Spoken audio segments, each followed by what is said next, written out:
طبعا اكو نقطتين مهمات ولازم يوصل الى وزارة التربية. النقطة الاولى اللي هو حذف علم الارض، اذا توافق على حذفه اكتب نعم. والمطلب الثاني اللي هو حذف مادة الاجتماعيات لطلاب الثالث المتوسط والسادس الابتدائي، اذا توافق اكتب نعم. اطلب من جميع الطلاب اشتراك تفعيل زر الجرس، تحطون لايك على مود يوصل صوتنا الى وزارة التربية، وتنضم الى قناتنا مال التليجرام رابطها في اول تعليق مثبت. طبعا وزارة التربية كل سنة وكل عام تطبق علينا قانون، واحنا كطلاب سمعا وطاعة يا وزير التربية. وحاليا احنا كطلاب نريد نوصل صوتنا ونريد نطبق قانون على وزارة التربية، ولكن اكثر الطلاب اذا وصل هذا الفيديو الى اكبر عدد من الطلاب، اذا حطيت لايك اشترك بقناتنا راح نوصل الى اكبر عدد من الطلاب على مود نوصل صوتنا لوزارة التربية. طبعا اكثر الطلاب يطالبون وزارة التربية بحذف علم الارض للطلاب كافة، وكذلك اكثر الطلاب يطالبون وزارة التربية بحذف مادة الاجتماعيات اللي هم طلاب الثالث المتوسط وطلاب السادس الاعدادي. يابا طالب ثالث المتوسط وسادس الابتدائي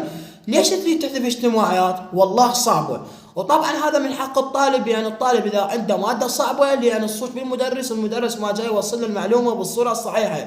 وكذلك اكبر غلط بالطالب، لان الطالب من جاي يعطي المدرس تحاضير ما جاي يرجع للبيت ويقرأن بصوره صحيحه. والمفروض المدرس يقول للطالب، يقول له انت لازم تحفظ هاي هاي وهاي على مود تصون عليه سهله.